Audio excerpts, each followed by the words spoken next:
네, 여러분, 안녕하세요. 김정 목사입니다. 오늘 역시 말씀 묵상 우리 같이 보도록 하겠습니다. 오늘 말씀은 요한 1서 2장 1절에서 17절 말씀입니다. 요한 1서 2장 1절에서 17절 말씀인데요. 오늘 말씀 먼저 보도록 하겠습니다.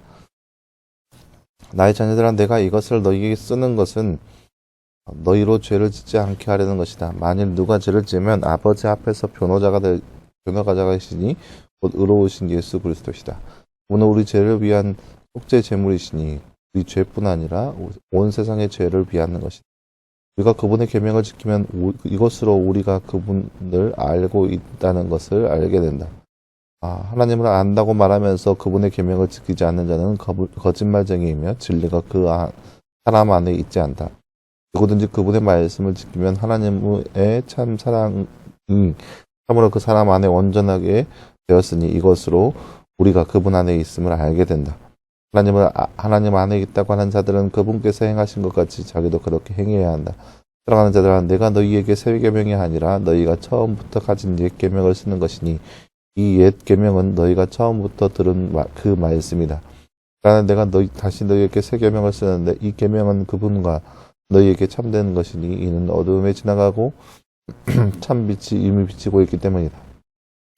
비단에 있다고 하면서 자기 형제를 미워하는 자는 아직도 어둠 안에 있다. 자기 형제를 사랑하는 자는 빛 안에 거하며 사람 안에는 걸려 넘어지게 하는 것이 없다.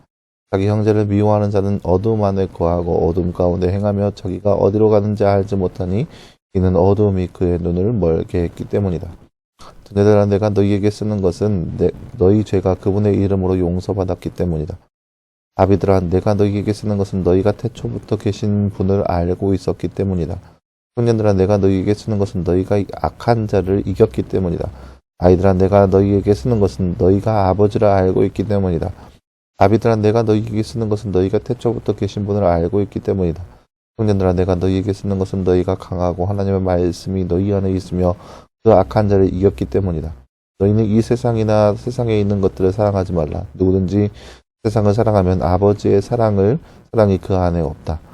이는 세상에 있는 모든 것이 육신의 종욕과 눈의 종욕과 이생의 자랑이니 아버지께로부터 나온 것이 아니라 세상으로부터 나온 것이기 때문이다. 세상도 지나가고 세상의 종욕도 지나가지만 하나님의 뜻을 행하는 자는 영원히 거한다. 아멘. 네, 사랑하는 여러분, 오늘 말씀은 이제 그 계명을 지킴으로 인해서 하나님에게 사랑을 보여준다는 그 말씀이 오늘 말씀의 내용이라 하겠습니다. 하나님을 사랑하는 자는 계명을 지킨다라는 거죠. 계명을 지키지 않으면서 하나님을 사랑한다고 얘기하는 것은 거짓말에 불과하다라는 거죠. 삶의 모습을 통하여서 하나님께 사랑을 보여주는 그것이 바로 삶의 모습이라는 것을 오늘 말씀에서 볼 수 있습니다. 나누시 잠깐 볼까요? 말씀 읽고 빈칸에 알맞는 말을 넣어 말씀을 완성하세요. 띠 안에 있다고 하면서도 띠를 미워하는 자는 아직도 띠 안에 있다.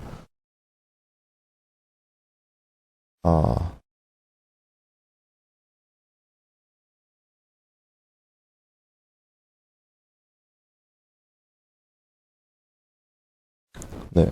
오늘 말씀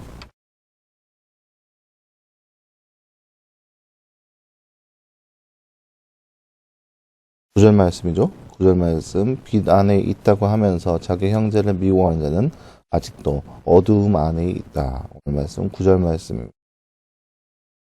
사랑하지 말아야 할 것은 무엇이라고 가르쳐 주나요? 오늘 말씀에 보면 세상을 사랑하지 말라고 이야기합니다. 오늘 말씀 15절 말씀 보세요. 너희는 이 세상이나 세상에 있는 것들을 사랑하지 말라.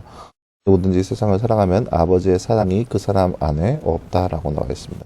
세상, 그리고 세상에 있는 것들을 사랑하지 말라라고 얘기합니다. 네, 사랑하는 여러분, 오늘 말씀에서는 우리가 이 세상 가운데 어떻게 살아야 하는지 삶의 모습, 삶의 지침을 볼 수 있습니다. 뭐라고 얘기하냐? 바로 우리가 세상 가운데 살고 있지만 하나님을 더욱더 사랑해야 하는 것을 볼 수 있습니다. 어떻게 살아가냐? 하나님의 말씀을 준행하면서 그 사랑의 모습을 보여줘야 함을 보여주고 있습니다. 우리가 하나님을 사랑한다고 하면서도 하나님 말씀을 준행하지 않으면 그것은 그저 입 바른 소리에 불과한 거죠. 우리가 하나님을 사랑한다면 하나님께서 원하시는 것을 해야 하는데요. 그 모든 것들이 바로 계명으로 이루어진 것들 안에 있음을 보여줄 수 있습니다. 그러니까 그런 것을 알아야 돼요. 계명, 율법이라는 것이 왜 만들어졌는지, 율법이란 것 자체가 사람이 만든 것이 아니라 하나님께서 만드신 거예요. 그러니까 물론 이 율법주의자들은 율법을 지킴으로써 의에 이른다라고 주장하기 때문에 잘못된 거예요. 율법은 사람을 의에 이르게 하는 그런 능력과 권한이 전혀 없습니다. 율법을 지킴으로 인해서 사람이 잘한다, 사람이 의롭다, 사람이 착하다 그렇게 얘기할 수 있는 율법은 세상 가운데 없다라는 거예요. 그렇다고 한다면 과연 율법은 과연 어떠한 존재이냐라는 거죠. 율법은 사람이 만든 것이 아니라 하나님께서 사람에게 주어진 것이 바로 율법입니다. 그러니까 그런 거예요. 세상에 법이 있잖아요. 세상의 법은 사람이 서로 만든 거예요. 세상의 법은, 세상이 말하는 법과 규칙은 사람이 만들어서 사람으로서 사람으로 그에 합당한 삶의 모습을 서로 합의하에 만든 것이 세상의 법이고 규칙입니다. 그래서 사람과 사람 사이에 살아가는 데 있어서 뭐 하면 안 되고 뭐 하면 안 되고 뭐 하는 것이 아닌다라고 사람이 정해준 것이죠. 하지만 그 법을 지킨다고 해서 사람이 의롭다라고 얘기할 수 있는 것은 아니라는 거예요. 그저 사람답게 살아가는 그 삶의 기본적인 모습에 불과한 거예요. 그것을 가리켜서 그 사람이 의롭다라고 얘기할 수 있는 것은 아무것도 없다는 거죠. 율법은 과연 무엇이냐? 율법은 하나님을 잘 섬기게 하는 가이드라인입니다. 하나님께서 원하시는 것이 무엇이고 하나님께서 바라시는 것이 무엇인지 분명하게 알려주고 그 가이드라인을 잡아주는 것이 바로 율법이라는 거예요. 그렇기 때문에 그 율법은 하나님을 더욱더 사랑하게 하는 방법 중에 하나라는 거예요. 하나님을 사랑하기 원하고 하나님께서 원하시는 것을 행하는 것, 그것이 바로 율법이라는 거예요. 그런데 율법주의자들은 이 율법이 가장 최우선을 여겨서 하나님 없이 율법을 준행하고 있어요. 하나님을 사랑하기 위해서 율법을 만들었는데 하나님을 온데간데 없이 사라지고 율법만 남아있다. 이것이 바로 잘못된 것이죠. 율법주의자들의 이 잘못된 것을 벗어버리고 우리가 하나님 말씀 안에서 믿음 안에 살아가는 것이 옳은데 그렇다고 해서 이 율법은 전혀 없냐? 아니라는 거예요. 하나님께서 주신 율법이죠. 하나님께서 주신 율법이고 이 율법을 준행한 것이야말로 하나님을 사랑하는 것이라는 것이죠. 우리가 십계명의 내용들 알고 있잖아요. 너는 나 외에 다른 신을 내게 있게 하지 말라. 우상을 만들지 말라. 하나님의 이름을 망령되이 일컫지 말라. 안식일을 기억하여 거룩히 지키라. 이렇게 4가지 계명들은 하나님을 위한 계명입니다.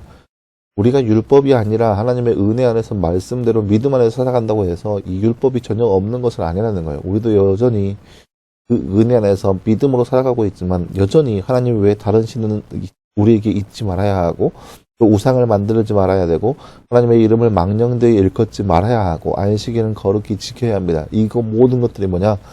우리가 하나님을 살아가는 방법입니다.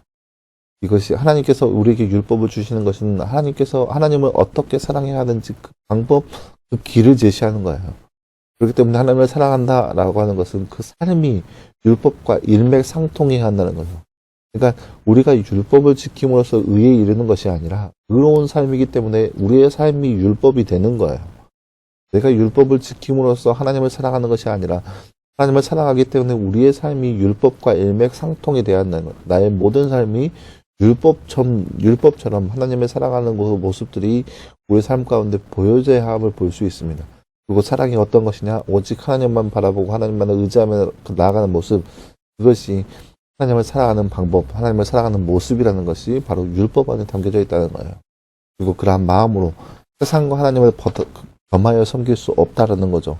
우리가 하나님을 섬긴다면 우리가 온전히 하나님을 섬기고 하나님을 하나님을 의지하며 나아가는 삶이 바로 하나님을 살아가는 삶의 모습이라는 거예요. 세상을 살아가면 하나님을 살아갈 수가 없습니다. 왜요? 마음을 빼앗기기 때문에. 우리도 이처럼 이 땅 가운데 살아가면서 우리의 삶의 모든 모습들이 하나님을 살아가는 그 삶의 모습이 가득 넘쳐나기를 간절히 소망합니다. 그러한 삶, 우리의 삶을 통하여서 하나님 앞에 우리의 사랑을 표현할 수 있는 삶, 그러한 삶을 살아갈 수 있는 저와 여러분의 삶이 되기를 간절히 소망합니다.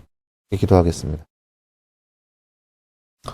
사랑하님 감사합니다. 주님, 오늘 말씀에서 우리는 하나님을 사랑하는 것이 어떤 모습인지 그가 말씀을 통해서 바라보았습니다. 우리가 하나님을 사랑하는 것이 우리의 삶 가운데 드러나게 하시고 우리의 삶에서 더욱더 하나님을 사랑한다고 고백할 수 있는 그의 모습 될 수 있도록 주께서 역사해 주시옵소서. 더욱더 주의 말씀이 우리의 삶 가운데 녹아 들어가서 그 말씀에 준행함으로써 하나님을 사랑한다고 고백할 수 있는 우리의 삶 될 수 있도록 우리 가운데 함께하여 주시옵소서. 이 모든 말씀 감사드리며 살아계신 예수님의 이름으로 기도하였습니다. 아멘.